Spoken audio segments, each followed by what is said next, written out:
प्रधानमंत्री नरेंद्र मोदी कहते हैं हम परिवहन पर भी व्यापक रूप से काम कर रहे हैं। एलएनजी परिवहन के लिए विशेष जहाजों की आवश्यकता होती है और हम उन्हें भारत में ही बनाने पर काम कर रहे हैं। हाल ही में भारत में जहाज निर्माण के लिए 70,000 करोड़ रुपए का एक कार्यक्रम शुरू किया गया है।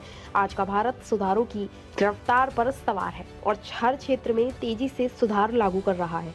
ट्रांसपोर्टेशन पर भी बहुत बड़े स्तर पर काम कर रहा है। एलएनजी ट्रांसपोर्टेशन के लिए जिन वेसल्स की जरूरत है, हम उन्हें भारत में ही बनाने पर काम कर रहे हैं। हाल में ही भारत में शिप बिल्डिंग के लिए 70,000 करोड़ रुपए का प्रोग्राम शुरू किया गया है। साथ ही एलएनजी के लिए देश के पोर्ट्स पर टर्मिनल के निर्माण में भी निवेश की अनेक संभावनाएं हैं। रीगैसिफिकेशन से जुड़े प्रोजेक्ट्स में भी आपके लिए इन्वेस्ट करने की बड़ी संभावनाएं बन रही है।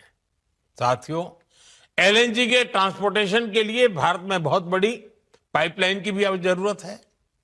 बीते सालों में इस पर हमने बहुत निवेश किया है, लेकिन अभी भी बहुत बड़े पैमाने पर इन्वेस्टमेंट के लिए संभावनाएं हैं।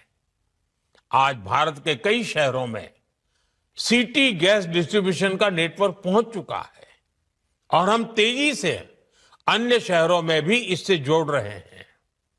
सिटी गैस डिस्ट्रीब्यूशन भी आपके निवेश के लिए बहुत ही आकर्षक क्षेत्र है। साथियों, भारत की इतनी बड़ी जनसंख्या है, हमारी इकोनॉमी लगातार बढ़ रही है। ऐसे भारत में पेट्रोकेमिकल प्रोडक्ट्स की डिमांड भी लगातार बढ़ने वाली है।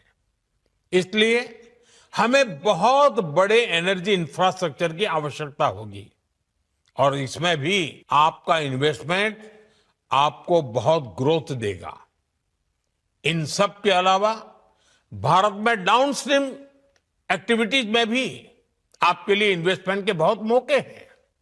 साथियों, आज का भारत रिफॉर्म्स एक्सप्रेस पर सवार है और हर सेक्टर में तेजी से रिफॉर्म्स कर रहा है। हम डोमेस्टिक हाइड्रोकार्बन को सशक्त करने के लिए रिफॉर्म्स कर रहे हैं और ग्लोबल कोलैबोरेशन के लिए ट्रांसपेरेंट और इन्वेस्टर फ्रेंडली एनवायरनमेंट बना रहे हैं। भारत अब एनर्जी सिक्योरिटी से आगे बढ़कर एनर्जी इंडिपेंडेंस के मिशन पर काम कर रहा है।